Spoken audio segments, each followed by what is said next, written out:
I'm Ariana Grande. Hi, I'm Cynthia Erivo, And you're listening to the Broadway Podcast Network. Visit bpn.fm to discover more.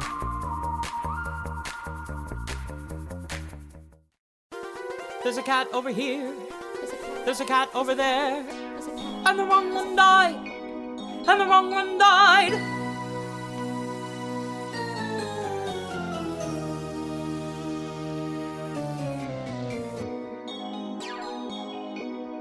Welcome to The Wrong Cat Died, the podcast breakdown of the catastrophe. I'm your host, Mike Abrams, and today we are celebrating Andrew Lloyd Webber.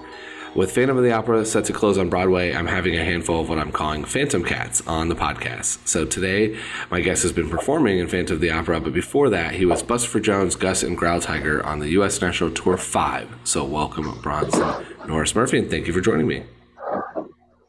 Hi, Mike. Thank you for having me. I'm excited to have you here. I'm always excited to have a Gus on the podcast because Gus is the most common non-Grisabella answer. So I'm hoping you're going to be ready to defend your honor here as a jellicle choice.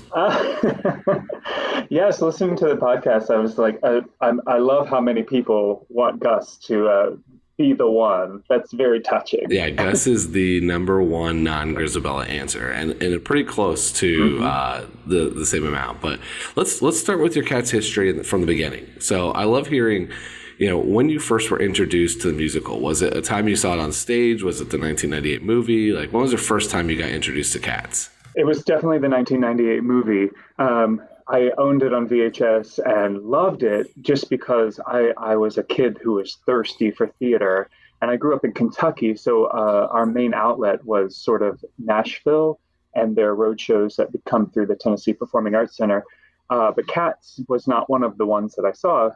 I found the VHS, I'm sure, in some video store, and watched it and loved it because it seemed like it was filmed on stage. And that's the thing I loved watching about movie musicals, the ones that looked like they were filmed on stage, like in a proscenium house. So I loved it.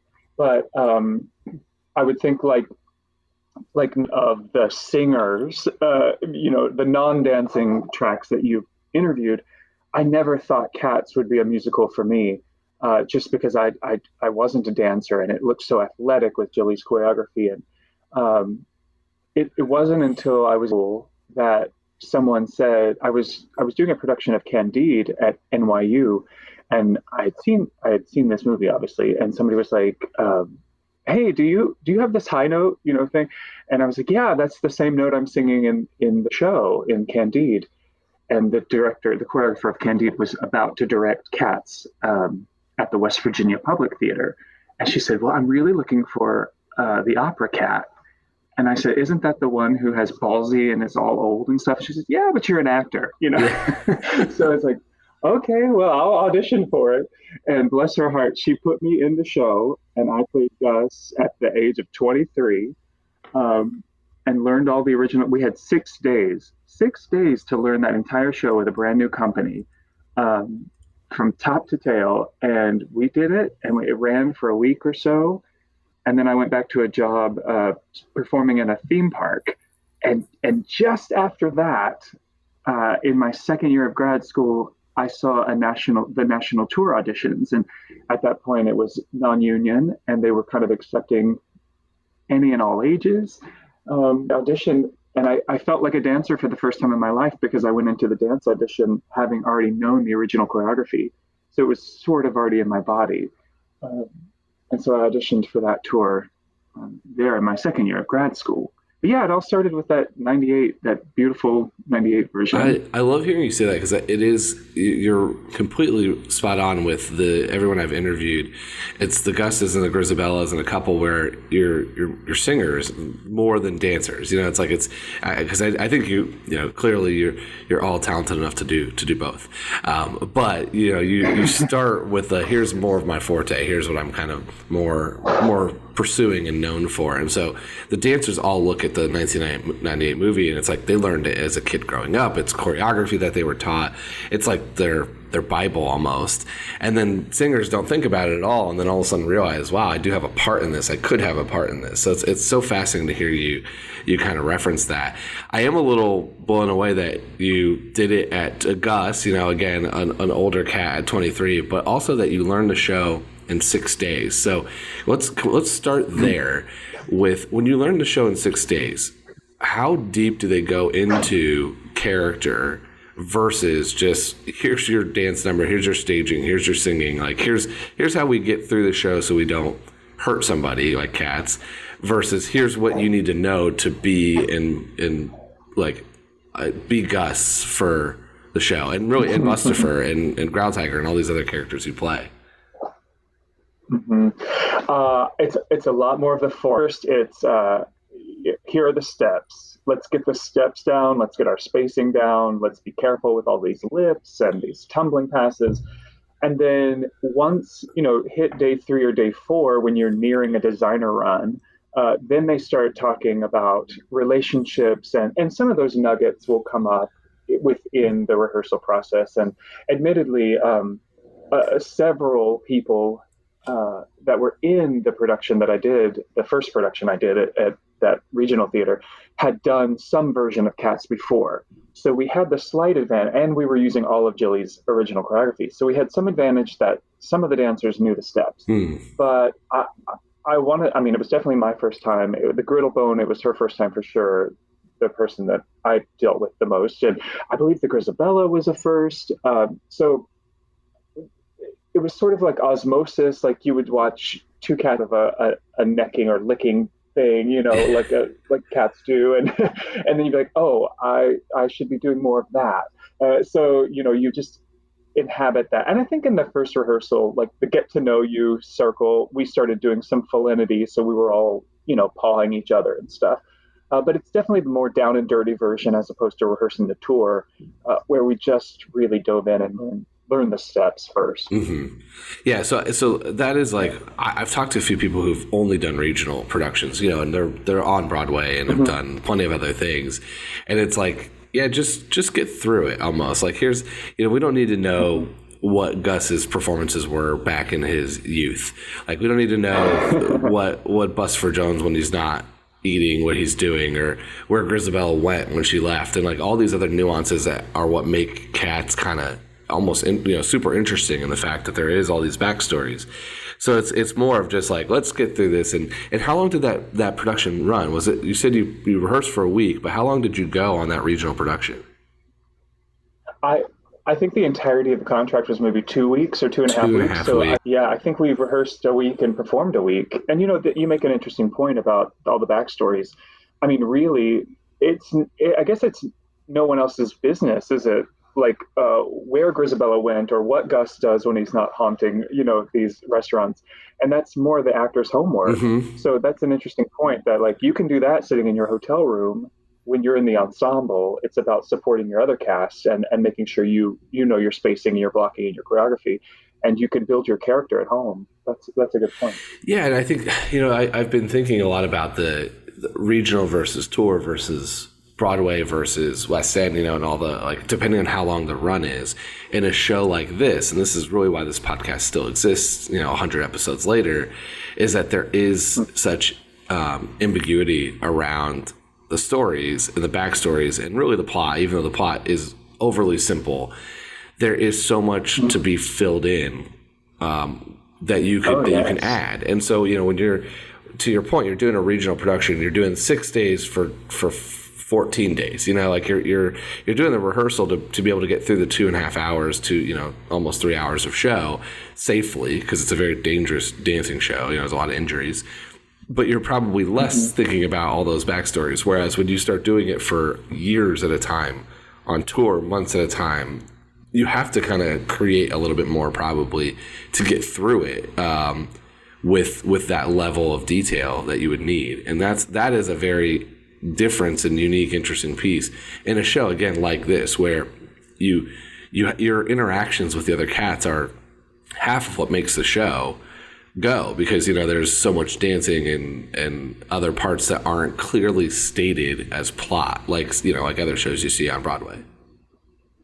Yeah, and you've hit the nail on the head there, because as an actor in the show, those interests with your tribe and with your cats that you like and cats that your cat doesn't like, and that's the only thing that keeps you going on a long run, because the grease paint, the unitard, and the steps or what the audience likes, and your interpersonal relationships on stage are the only thing you can act on to keep the show motivated for you. So that's hugely important in the long run, especially. Yeah. So you mentioned you're from Kentucky. I'm from Indiana. We don't get all that many shows that run through here. We get a good amount, and we've got some local stuff. When was the first time you actually saw, like, as an audience member, saw it? Was it you after the regional production? You've obviously been as an audience as part of the cast, but did you ever see it as a general fan? I never did. The first time I saw a live production of Cats was, so I had done the West Virginia and I got the tour, and I was supposed to start the tour in 2010, but in 2009 they were having some difficulties. I think they had lost their Gus to an injury, and the understudy was sick, so they called me and they said, "Hey, you're not coming until next year, but can you fly in and help us until people get well?" And I was young and naive and had no idea what I was looking at. And I was like, "Yeah, sure." So I got put on a plane to Canada. I'd never been out of the country. I got put on a plane to Canada, and I was being kind of rushed in to meet the tour that was already in progress. And my first night getting there to start learning the show, I was asked to watch the show. And it was in a huge arena. I mean, the stage looked like a Post-it note, in this huge arena. And I was in the back of the house, and I was living. I loved it. I loved it. But that was the first time I first saw Cats, was when I was, the next day was going to be on stage doing Gus. That first time I did it, because I couldn't learn it fast enough, I only did Bustifer and I only did Gus. They cut the opera for Growl Tiger because I hadn't had time to learn it. Gosh, I'm getting into too many stories. But so to answer your question, the first time I saw it was when I was an employee, but also a fan. Yeah. So let's get into it. I love hearing a little bit about the transition to the tour, because you had played this track with the same choreography, I think, right? Probably was the same production version. So you had one day, like, how much time, like, what was that introduction into the tour like? Right. So one story I definitely remember is getting off the plane and getting into a cab, and the cabbie asked me or credit what I was going to use to pay, and I foolishly had American dollars with me, and he was talking about loonies and toonies, and I was like, oh my goodness, what have I gotten myself into? I want to go home. But anyway, I paid the cabbie. I got to the hotel. They checked me in. I went to the venue, and you're right, it was the same choreography, but of course the staging was different. Like the placement of all the singers and actors, so it was as if I was learning a brand new show when I happened to know a certain 8 count or 2. I knew all the words, thank goodness, which is why the next night they were able to put me in the Bustifer number, and then just Gus the theater cat. But yeah, I rehearsed it. I watched the show the next morning. We were in rehearsals with the dance captain, and that night they didn't know what to do because everybody was sick, in that Gus department. And again, young and eager, I was like, I think I can do it. I think I could do it tonight, So one day of practice, I guess, and new staging, new everything, and you went on, and the audience knows no different. Well, we hope not. I do remember, Bustifer has to sit on that giant top hat, and I remember doing the rocking back and forth and falling backwards so far that whoever else it was literally had to put me back on the hat. So it was things that I should have worked out in a tech rehearsal or something that I didn't know. But we got through it, and the tour didn't close. So that was good. That is, it's this happened years ago, but it kind of sounds a little bit more like current, where there's all the illnesses and there's swings and everybody coming on, and to keep it's the true definition of the show must go on. Of being able to kind of go in with one day.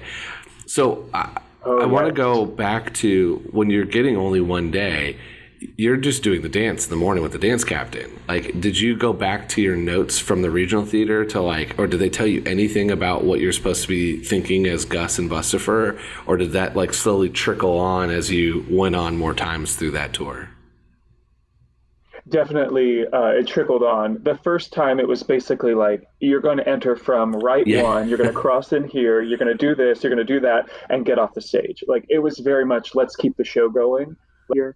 But then as I continued, I was only with the 2009 tour for 2 weeks because I had to get back to another production I was doing, not of Cats, but another show. So again, I rehearsed, a day for that, and then I think the next day we learned the opera. So eventually I got into the whole track, but I was only with them for 2 weeks, and then I flew back to the States. Or no, I think we ended in Vegas, or I ended in Vegas, so I just flew home. Wow. So I was with them for a very short time. So I didn't really get to sink my teeth in until 2010 when I did the role full time on the tour. Yep. So let's go back to that now. So now this is your third Bus Gus like time.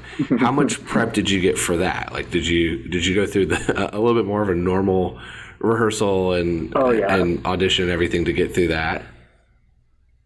Well, thankfully, I didn't have to audition again because the only reason I went out in 2009 was because I'd already auditioned and been offered the 2010 tour. Yeah. Okay. So I didn't have to audition again, but I did get the full experience where it was held over from the 2009 version. We all went into 2010 sort of with a blank slate. So we had a lot of newbies and a lot of old cats. So we all got to, experience Felinity together, and we got to form our own tribe, and we talked a lot more about character and relationships because I think we rehearsed that for 2 weeks in a studio, just rehearsals in a studio. What a blessing. 2 weeks. And then we went out to the road and teched it, for another week. And then we had previews, and then we ran. So that was a lot more informed process. And also the first time I felt like I was really doing Cats, like not to take anything away from the first regional production I did, but when you get to marry into something and when you're using the iconic, set, you really feel like you've sort of stepped into the junkyard and are doing the thing that you saw as a kid in that 98 VHS. Mm-hmm.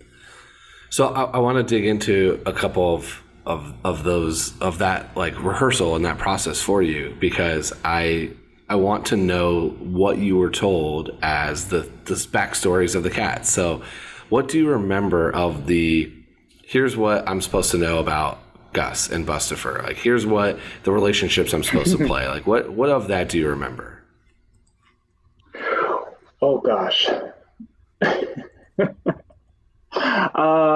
Well, I don't know if I remember this from the rehearsals or if I'm just inferring from the poetry, but I remember Bustifer being he's an eater. He likes to eat and likes to be social, and he's very well dressed. So I guess I assume or I know that he's a house cat. I don't think he's a stray because he's eats plenty.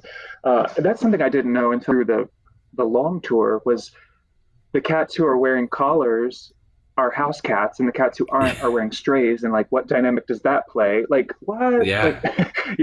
Like, so I think Bustifer is hoity-toity, and everybody admires him because he's so different from he doesn't belong to the tribe. He's sort of a visitor that everybody he's like your jolly old uncle that everybody's happy to see once a year. So remember he was a man of gluttony and decadence, and he liked having things a certain way, and he's very poised, loved his mustache and his monocle. He was an interesting one, and the costume of that character was so fun to put on and play. Especially I'm not a slighter than you might think of a person being, and much younger at the time, for a Gus or a Bustifer. So it was really fun to play outside of my physical self too. You put this garment on with hula hoops, and you're 4 times your size. That was a lot of fun. Yeah, and you get to go back and forth with that too, because you get to go from being this big old jolly cat that's kind of no cares in the world to this kind of frail older, like former celebrity actor. So you get to kind of do both physical types of that are almost polar opposites of each other. Well, yeah, and then you throw in the third version, which is Girl Tiger, and he's, a muscle man and evil, and he's a pirate, and it was a true like triple whammy there. There's really nothing similar about any of those three cats, and it was a joy to play the things. It was a challenge too, and the costumes obviously helped a lot. But I think of the three, Gus is so tender and is so full of happy memories and is so kind of willful to do his art again that I definitely would love to play Gus, again in 20 years. Yeah. Because I think he's just so sweet, and that song is so beautiful, and it's a true moment of sincerity at the top of Act 2 that the audience, I think, the kids get bored with, and the adults are like, oh, I know you. I'm father. That's my, great uncle. They relate. I absolutely love it. I want to talk a little bit about Gus's story. So how do you every night, you're going on to be ideally make your case as it's very much that Gus is in the running and a very high potential choice. How much did you think about that in your interactions with Villa and everybody else to kind of make this, basically to act the part of that you're going to be passed over again, or do you even view that you're an option for old dude around me to pick? When I played Gus, I based him on my lovely grandfather, and I think my grandfather, if he knew it was, selection time, he would have wanted it to be anyone but him. He would have wanted the gift to be given on, right? He wouldn't have been selfish. He wouldn't have asked for it. So I didn't let play into Gus's story. Gus was just there and being reminded of being prompted to tell his story by Jelly Loram. And, he's a little timid at first, but then just like when the juices flow and when the conversation goes and the memories flood back, it gets more and more exuberant. So I don't think in my version of Gus was certainly not that he was auditioning to be the winner, right? But that he was there to be the tribe, and then not chorus, that's a strong word, being asked to remind us all of his days in the spotlight, and then he just gets to have a lot of fun with that. But I don't think I ever cared that I might be chosen. I wanted the right person that Dute wanted to be chosen. That's so wholesome. It's so very, very thoughtful of and I think there's I've enjoyed talking to so many different cast members and who've played different roles, because the show ends definitively the same way every night. And so as much as I jokingly want a different Jellicle choice, and that's what this whole podcast is about, that's not the way it's going to end every night. And so as an actor, you have to almost figure out how to embrace the piece of the story that and kind of bring that in. And so it's cool to hear how you based your Gus to be ready and accepting and okay that it isn't going to be the choice. He's not going to be the choice every night. Yeah, absolutely. I want to hear, what other theories or relationships do you remember outside of Bustopher Jones and Gus? What was the thing that you, as you go back from, you saw the 1998 movie, you knew the VHS, you had it, you watched it. As a kid, I'm sure none of those relationships you even thought about. And then you do the production for a couple weeks, you go back on, and then you get the full true rehearsal for the tour with all the new cats and everybody you're going, and you really kind of dig in. What was the ones that surprised you of I would have never thought about that? This is a relationship I didn't do. And you mentioned one with I didn't know about the collars either for a while. Those are house cats. But what are the other kind of aha moments as an insider from somebody who was watching it from the outside? Well, I think watching it from the outside, one of the first things that struck me as, are you kidding me? Is the whole Demeter backstory. Yeah. It's like, Yeah. who thought of that? And why is that important? And I'm so sorry for her, but that is shocking to me. And I don't think, unless you're a fan or in the show, I don't think anybody's ever explained that to anyone. That one is that is the most bizarre thing that was, as I've dug into this again, I didn't pick that up when I saw it the first. I've seen it twice on stage. I recognize that as a story arc, and as I've read and learned, I'm like, how is this one of the only true, like, it seems to be one of the only things that is definitively known, that it's consistent across everybody I talk to, is Demeter's backstory. And that is part of why I've always argued I don't think children should see the show, because I'm like, we only know a couple things. And one of them is that Victoria is basically having an orgasm on stage, the orgy's a ball, and Demeter's backstory is super dark. Yes. Well, and I think that's why it's sort of okay for children to see the show, is because we don't slam that storyline in your face. That, again, that's just for the actor to know and for the tribe to know, and for her to have something to physicalize and know her personal relationships with people. She's scared of most of the men on stage because of that. And yes, you're so right. I had forgotten until you mentioned it, but about Victoria, and she's the white cat, so she's the purest, and she's untouched until the ball.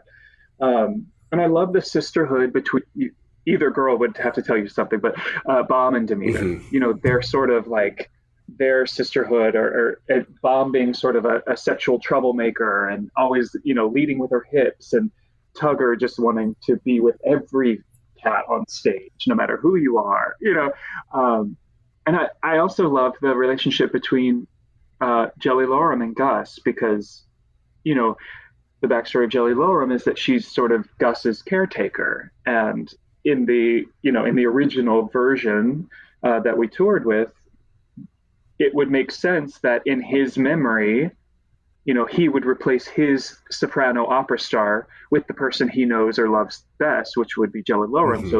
So the actors playing Jelly and Gus become Growl Tiger and Brittlebone. So, I mean, it's just chock full of relationships that the audience may never know, but they are constantly aware of because of the behavior of the actors on stage. I've been joking that's my goal, is to document as much of it as I can. And that's what this podcast has turned into, is getting all of this in every production, in every country, in every, over the years. The most recent choreography kind of almost doesn't change by any means, like relationships, but loosely could change some, because now people are staged differently, and the actors are dancing slightly different. And so now there's a different interpretation, because Lift's Victoria has changed in the choreography over the years and stuff like that. And so now you start debating, what does that mean? And that's become a unique piece to this. Yeah, absolutely. Because all we have is, in my opinion, a sensational score by Andrew Lloyd Webber, and some great poetry by T.S. Eliot, and the original direction by Trevor Nunn and Gilly. And we have framework, right? And if you saw it, when you see this thing on paper, you're like, this will never work. Yeah. I'm sure in the 80s they were like, how much of what do we have to smoke to make this work? Completely. And they did it. Like, they did it. And we are still talking about this show, and it is still running. And it's a masterwork because of this synthesis of score and design and direction and choreography. And I think when you stray away from that, when people direct and design their own versions of it, they realize how hard it is to make sense of this. Completely. I mean, there is the fan Wikipedia page, which is where I kind of dug deep when I started this podcast, has over 5,000 pages of subpages. I don't doubt it. Of like every production, every person, every character, every potential headcanon. Like, there's just theory after theory after theory. And I could expand the Wikipedia page if I had more time. I've answered a handful of them, of these questions and theories by talking to the cast members that were involved. But I mean, it's grown since when I started. I remember when I have it documented because in one of my first episodes, I kind of commented on how many pages there were, and there are more now, like significantly more. So it is a show that's been running for so long and in so many different countries and on tour in the U.S. currently, and I think it's in Vienna currently, and it's on Royal Caribbean Cruise currently, and it's still a lot of places and doesn't seem like it's going to lose steam anytime soon.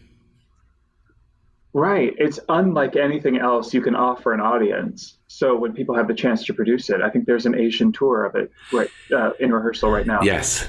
I think people are like, well, if we can get the rights and we can produce it, let's do it because audiences flock to it. And while you're mentioning them, a huge shout out to the fans of Cats because they are the center of why the show still exists.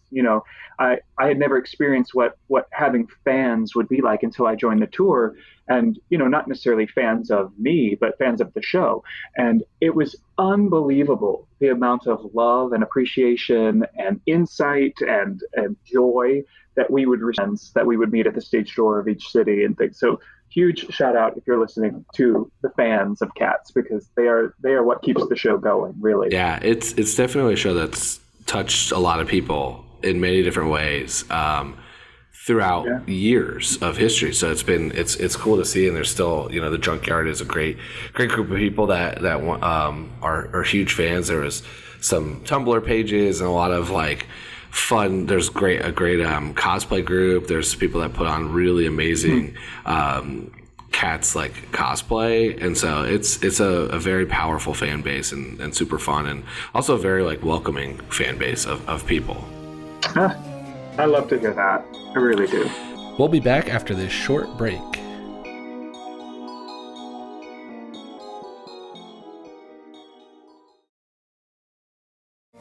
So, speaking of long running and going on for a long time with a huge group of fans, let's pivot to Phantom, because yes. I think this is going to be released right around the end of the Broadway run, but I want to hear a little bit from you about what that experience is like and really the parallels between. I mean, there's such different shows with it, but they're both Andrew Weber shows, and they have some similarities.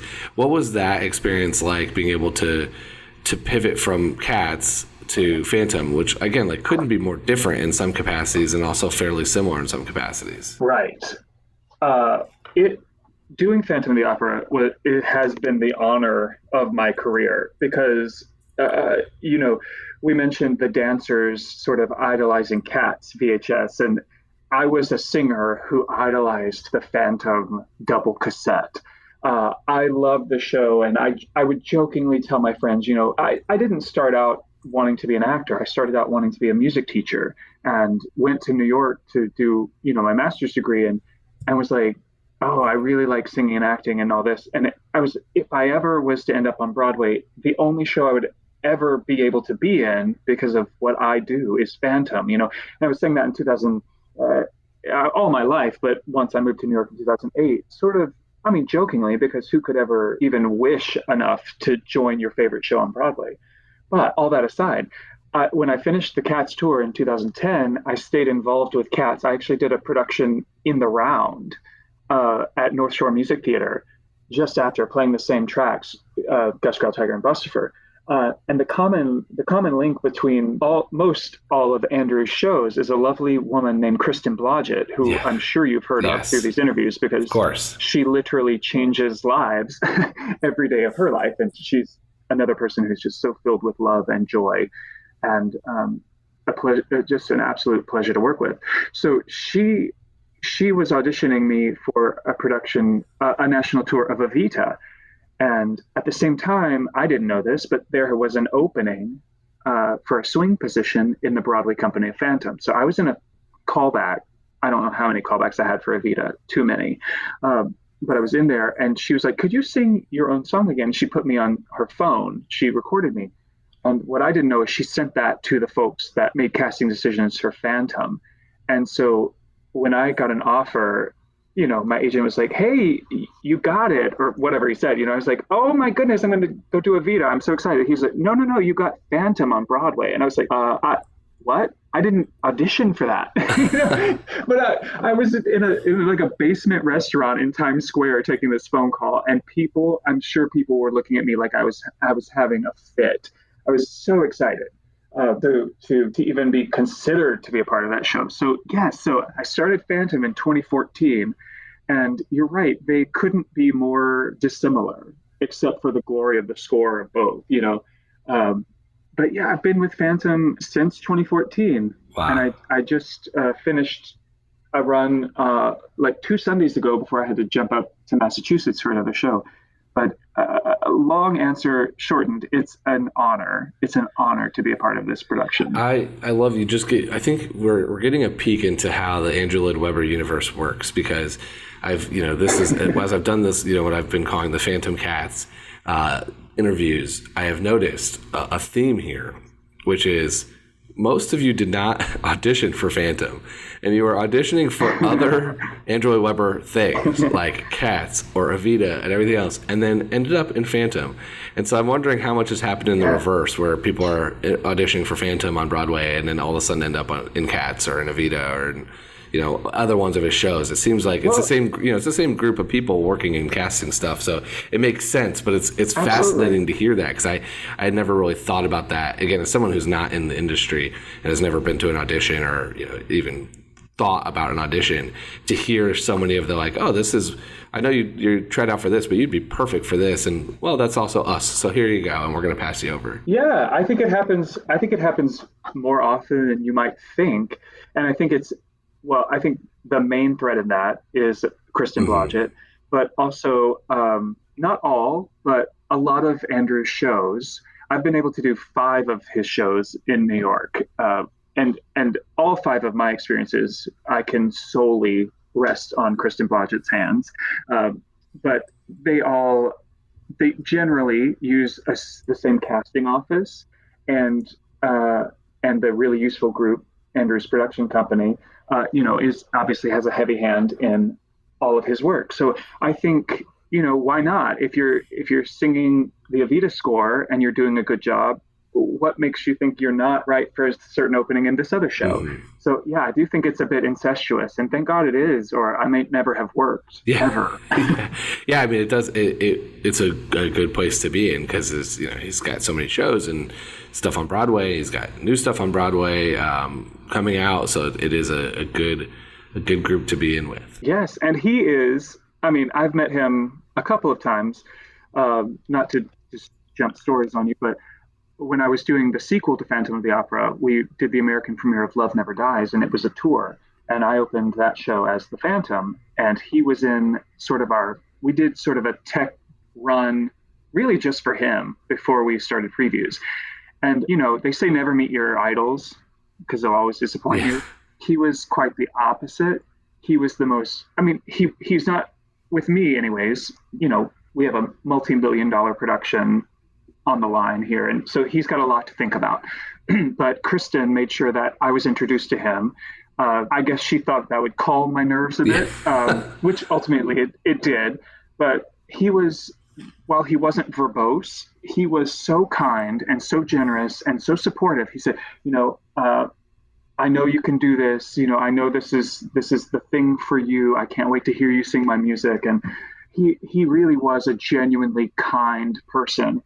And with someone of such sort of star quality as he has, celebrity, I didn't expect that. I expected him to be rather cold and just like, get it right.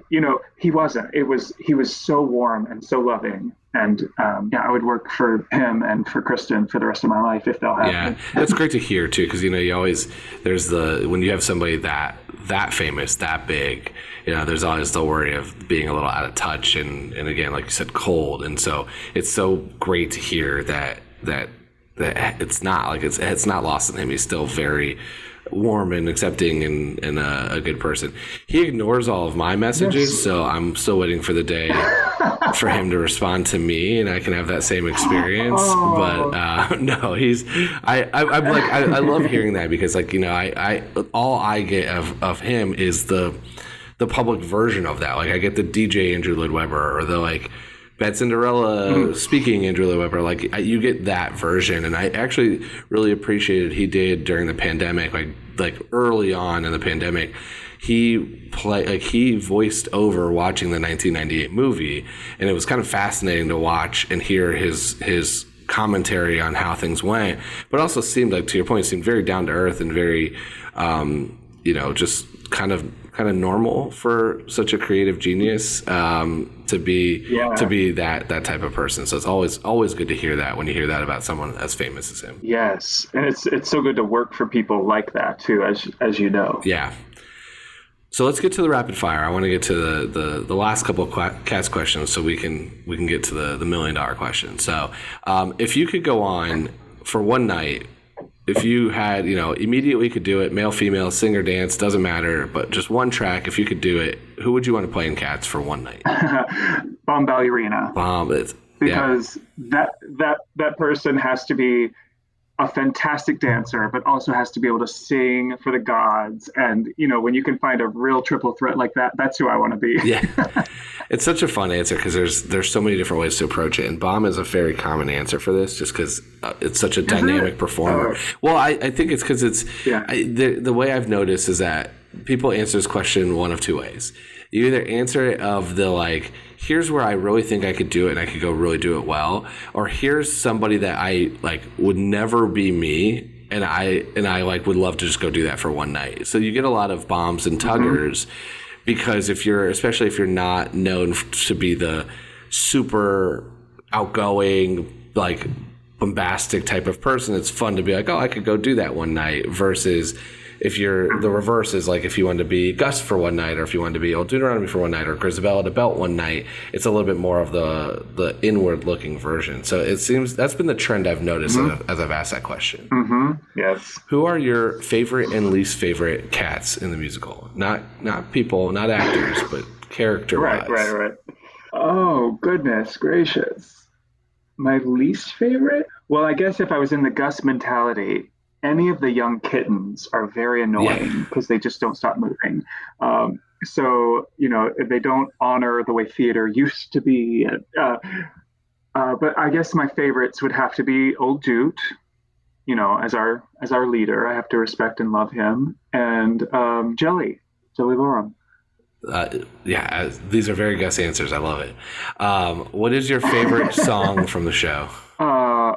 Well, oh goodness. They're all so different. It's like asking you to pick your favorite kid, isn't it? A little bit.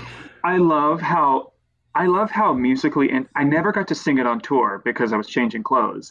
But when I did Andrew's bio musical, it was a show called Unmasked, we highlighted Skimbleshanks. And I love how often the meter changes in Skimbleshanks. It makes it a real challenge to sing. I mean, the trite answer, I guess, would be Memory, but I don't think I could listen to that all day, every day, but I think I could bop out to Skimbleshanks. Yeah, it's a great answer. I think what's fun about this question is, like, I'm getting this in the moment today. My answer to this question has changed, like, multiple times, depending on where, like, how I'm feeling, where I am. Like, when I left the show, it was Mungo Jerry and Ripple Teasers, all I could remember. Oh, yeah. And then it was, I've had a moment where Skimbleshanks, when someone kind of explained to me more of the musical piece to it and the time and everything else. I think McCavity's song is super fun. It's the one that gets stuck in my head most. So there's a lot of ways to answer this. That's the thing too about how brilliant the score is. Like, I guarantee if you polled the audience after a show, you know, at least one person would have every song stuck in their head. Like, you know what I mean? Like, everybody would have a different answer because we all know Memory and we go in expecting it, but then you don't know McCavity or Mungo and Rum. You know, every song is sort of hummable and a crowd pleaser. Yeah, I mean, I've asked this to everybody, and I've gotten very different answers. There's been a few that have not been said, but for the most part, it's like, you know, some people say The Ball, some people say The Naming of Cats and the Overture. Like, it's not just even the cat songs. There's just a lot of really great music in the show. And you mentioning the Overture, I mean, I need to play the Cats Overture before every show of any title I ever do, because that is a hype song. Like if you're not feeling like doing your, Shakespeare play that night, play the Cats Overture, and I guarantee you'll be ready to go. It's so good. I love it. We're gonna add this to like, Cats Overture, and then because I'm as someone who I'm about to actually go play a hockey game here soon, and it's like as we get to that, it's like I've never put that in my pump up mix, but I'm gonna add it now. It's gonna be mixed in with like 8 Mile and all this like hip hop stuff that kind of gets the blood flowing. But I'm gonna throw the Cats Overture into my headphones here before my game. Follow it by Eye of the Tiger, and you won't be stopped. Exactly. It's Eye of the Tiger. Yeah. It's basically like 80s rock, like for me, early 2000s hip hop, and now going to be the Cats Overture. Great. Which is really 80s pop anyway. That's true. I think you've got a type. It'll fit in my playlist well. It won't, Spotify won't be confused. Which cat? Here's my Phantom Cats question. Which cat do you think would haunt a theater the best? Like if they had that moment. Oh, come on! It's got to be Gus. Gus is a great answer for this. I think there's You could you would never get Gus out of the theater if you said, "Hey, do you want to haunt this opera house for the rest of your life?" He'd be like, "Yep, sign me up." I'm there. I think this is where the Gus and Bustifer track together work because I think Bustifer is never leaving that box. Hey, that's right. You can find Bustifer upstairs at the Masquerade buffet any day. Yeah. So, okay, last and most important question. I have argued that I don't think Grisabella is the right Jellicle choice. I was hoping when we started that you were going to defend Gus for us, but it sounds like based on the way you played it, that Gus is not the Jellicle choice for you. So I want to know, do you want to defend Grisabella and why? And if not, who would be your Jellicle choice and why? I wish I could please you and defend Gus, but my history with Gus is, as I said, more selfless, and I defend Grisabella mainly. Mainly because I know I'm not smarter than the people who wrote the show, including T.S. Eliot. So, like, who am I to deflect on what they wanted? But I also think, in the end, Cats is essentially about community and tribal nature of sticking together, and I think the Junkyard has done a disservice to Grizz by ousting her and shunning her and not letting her retain sort of family within the tribe. And in the end, for a catharsis for the audience, we need a moment of reclamation. We need an awakening, and that is the reacceptance of Grizz. And since she's the only cat that we outright know 90% of the cats don't accept, in order to have a beautiful moment for the end of the show, I think she's the right choice. I think we need to reach out a hand and accept our fellow brethren and retain a sense of community. And I think that's what T.S. Eliot was going for. I think that's what Andrew honored, and I think it's the right choice. I want to start by saying I love that you're like, I don't want to. I'm not going to try to rewrite a show that's been successful for 40-something years, which I agree. I look at this from the angle of the Jellicle world, and if I'm in the beauty of Cats is you've put me into this world. Like that's the whole point. I get to dive into this experience, and I get to see a little bit of this cult like sacrifice and ritual for a year. So a lot of my interpretation and thought on this is what happens last year? What happens next year? What happens not at the ball? Like I only get a glimpse of 2 hours of like one evening with this family. And so a big part of where I struggle with Grisabella is why is she not next year's choice? Like I love the community, bring her back. Like why immediately sacrifice her? Like why can't she spend a year with her family and get a time to reconnect and like, yes, let's embrace her, let's bring her back, and that is the message and the lesson, but let's let her have that time. I mean, I applaud that insight, and I don't have an answer for you. Maybe we need a Cat sequel where, Grisabella somehow can come back and she's like, oh, you all made a mistake. No, it's a really interesting thought of, I've never thought of it. I've never put the word sacrifice on it, which sort of in my head has a different connotation. And it's sort of the ultimate gift, I thought, that they give her. It's that she can start anew. Like, she doesn't have these afflictions and torn relationships. So you're saying, why can't we accept her, but not send her to the Heaviside Layer immediately? Yeah, why don't send we her accept next her year. and keep her here? Send her next year. Yeah. That's my current question and theory, and then that opens up a lot of questions of like who then gets picked, what's also the criteria for Old Deuteronomy, when's Old Deuteronomy's turn, when's Monk taking over. There's a lot of unanswered question here, and to your point earlier, the only thing that seems definitive is Demeter's backstory. Yeah, poor Demeter. Yeah, when's it her turn? Oh no, I have a lot to do today, and now all I'm going to be doing is justifying this. Yeah, there's a million ways to examine that answer, and the root of the question, for me, like the way I think, if you really want to start thinking about it, is how does Old Deuteronomy make his choice every year? Is it the same criteria every year? Is it different every year?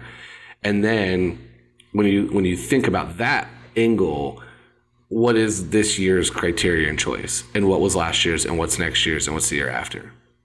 And that is, to me, where you can start really debating who should go when and why, and who went, and then what does that mean?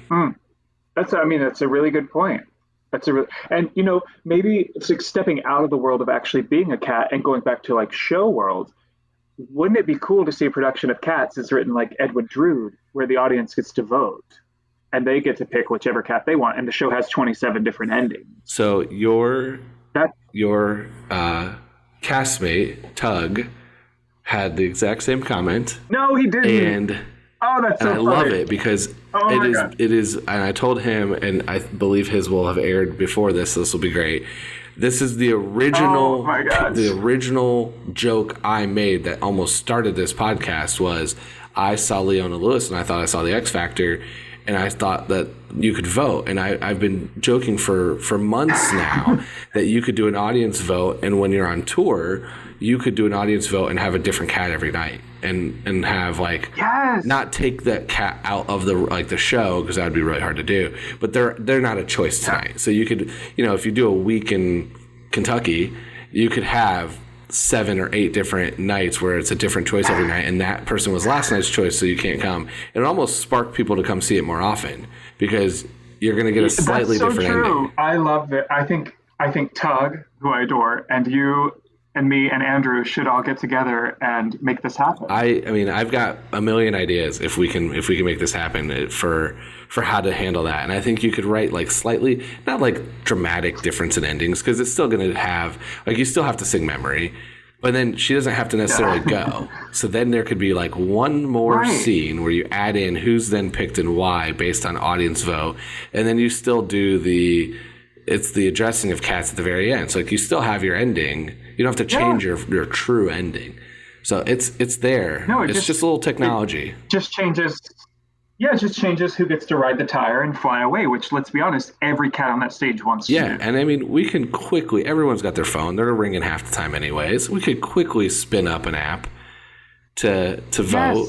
Oh, if American Idol can do it, we can do it. Yeah, we're talking about a couple thousand people in a stadium. Like it would be very easy to do it. Right. And I think it would thrive on tour. I think so, and I think you make a very good point about people coming back to see who the choice will be the next night, which any producer will love that. So yeah, you could. I think we have something. You could campaign. Like I do see this very X Factor American Idol-ish. Like we could, you could have signs for people. Like here's my vote today. Yes. Try to convince the audience, people around you, that like today's Gus's day.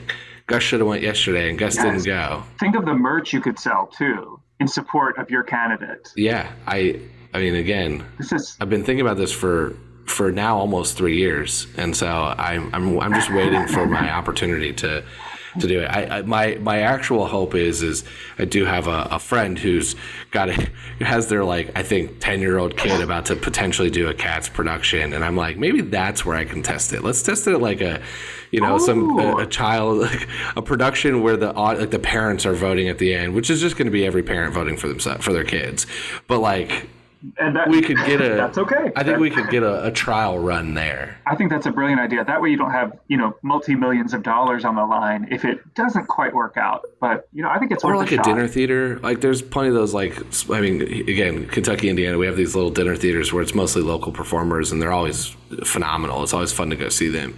But that's a good place we could test it. Like they're not going to have that high of expectations for That's true. of what the production value of it, because it's a smaller stage and it's a big, at least the one I went to, it's always a big buffet in the front. Half the people are coming to eat. Yes. We could take some liberties. I do need blessings from the Andrew Weber's group and everyone else, but but I think there's legs there, and one day he's going to respond to my DM and I'm going to convince him that this is the future of theater. Oh my goodness. Well, I need to make sure that his team, his team has got to know about this podcast. It's so incredible. I got some friends that work with him that I'm going to push this on. Please do. We'll see if we can't get a response to your DM eventually. Yeah, please do. I've done some stuff we did a fundraiser for Broadway Cares Equity Fights AIDS with the third tour, the 87 cast, and they definitely got his approval for some stuff we use. So there's there's been some connection, but I've also kind of jokingly, this is parody. I am mesmerized by the work he's done and poke fun at it as a purely a humorous way. But I do think I've got some ideas that I can consult here on. Here are some backstories we could do. Here's some angles you could play. Here's some thoughts you could do.